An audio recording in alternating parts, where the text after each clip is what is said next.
Hello everyone, welcome to our capstone presentation. We are Team General Dynamics Electric Boat and our project is the commercial off-the-shelf design of a digital and analog I/O acquisition system.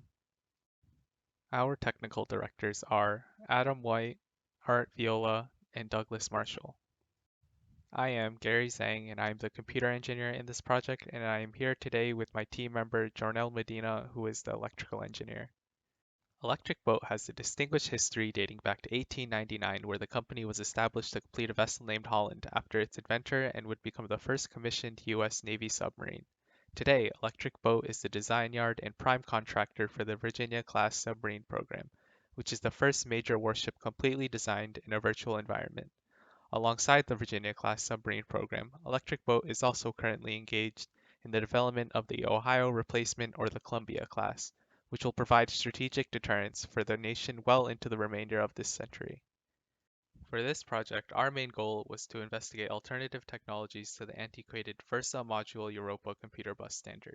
To accomplish this, the use of commercial off-the-shelf products as an approach to reduce cost and schedule was adapted while developing a functional system. This will allow for a rapid and agile system design at a fraction of the cost of a custom designed product. With the industry support declining for this standard, we hope to develop a prototype system that will rival this standard and utilize newer technologies to ensure the longevity of our new system. To give a background about the history of the VME computer bus standard, it was created in 1980 where it was originally developed by Motorola for its 68,000 microprocessor. What made the VME computer bus standard so revolutionary was that it was able to use its own signaling system. With its own signaling system, this would change how communication in industries like the military would be. The military would be heavily dependent on the standard for applications like command and control systems or any type of communication.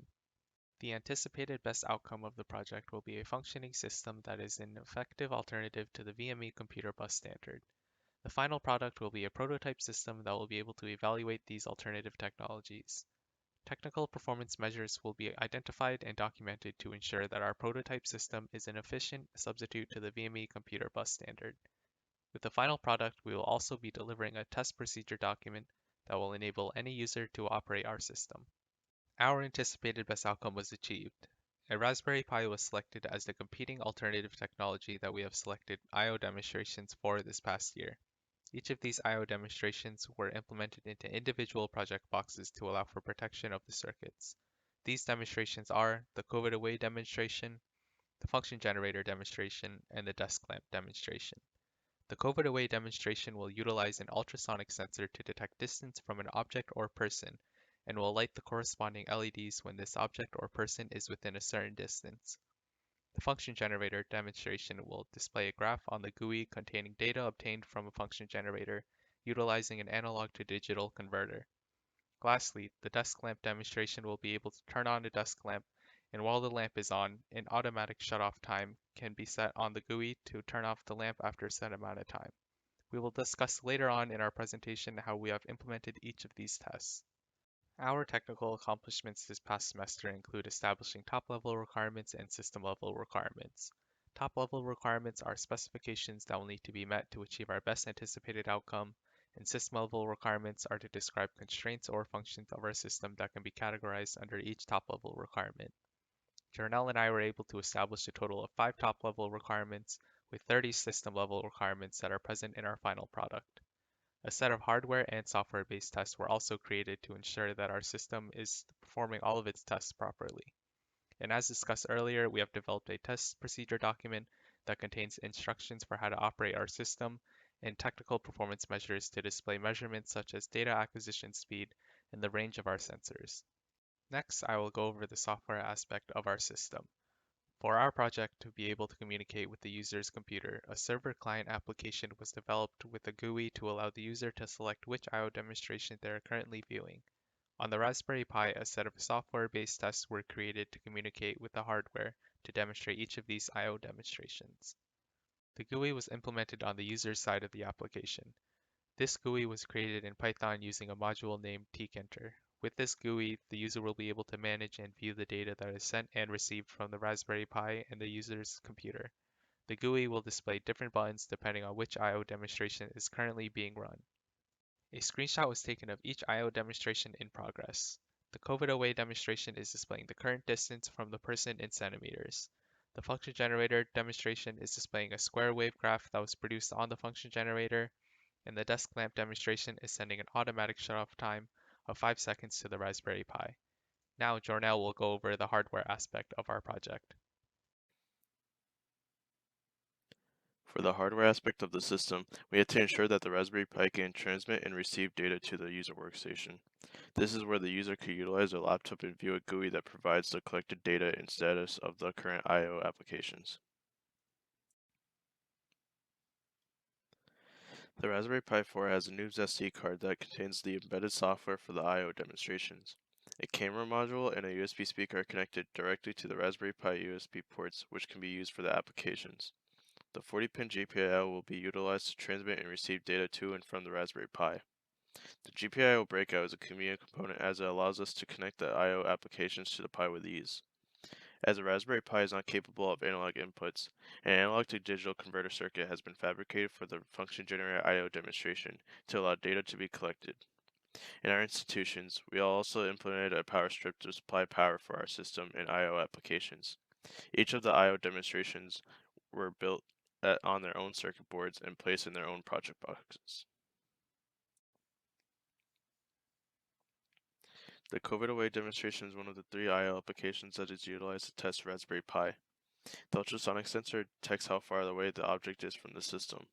The sensor emits ultrasonic sound waves and converts the reflected sound into electrical signal. Once a reflected signal has been received, it will notify the system to turn on LEDs that indicate the object's distance from the system. For example, the system will light a green LED when the object is more than 2 feet away, then a yellow LED when the object is within 1 to 2 feet, and lastly, the red LED will light up once the object is within 1 foot away from the system.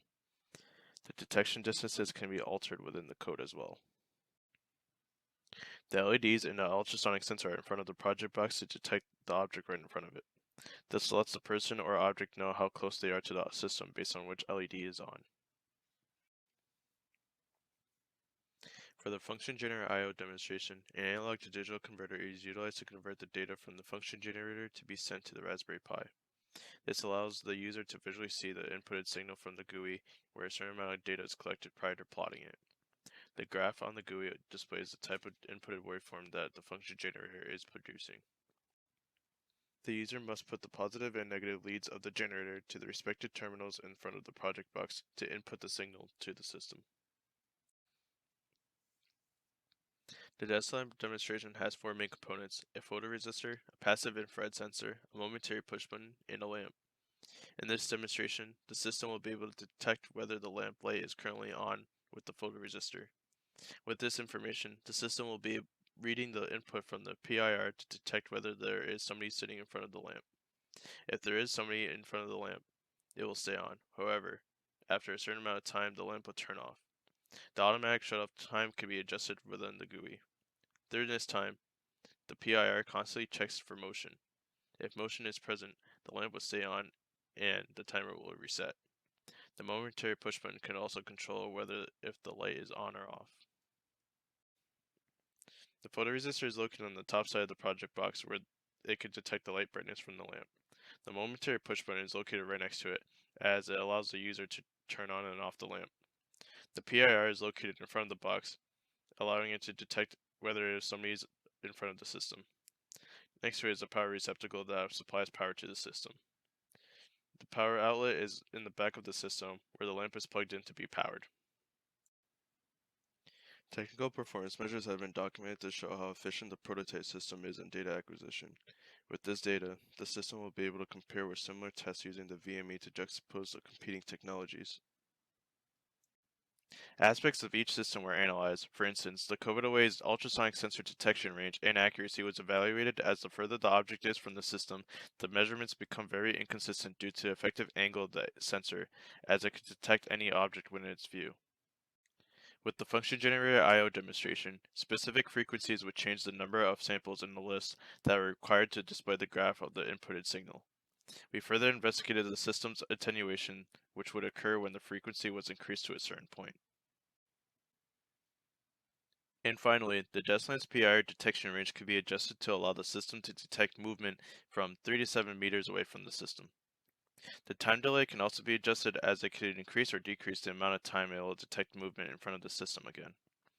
Another aspect of the system investigated was the photoresistor, where it became more reliable while paired with an analog to digital converter, as it was measuring the lamp's brightness more accurately compared to it measuring without the AD converter. Utilizing commercial off-the-shelf products will reduce the cost and scheduling for designing systems as it eliminates the need for costly, time-consuming government-sponsored research and development. The data that is collected can benefit General Dynamics Electric Boat as it could be used in the future to reduce expenses on cost of labor and research. To further continue research for this project, other data acquisition systems should be analyzed and tested.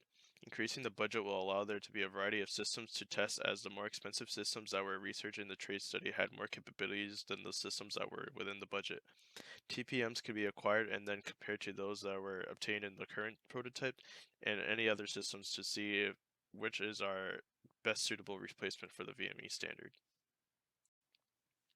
With that, we would like to thank everyone's involvement in achieving our anticipated best outcome, as it motivated us to complete the project with passion and urgency.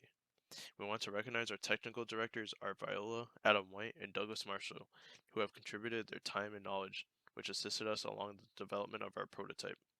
We would also like to thank our Capstone Program Director, Dr. Harish Sunak, for his guidance and support that steered us in the direction of accomplishing our anticipated best outcome. Thank you.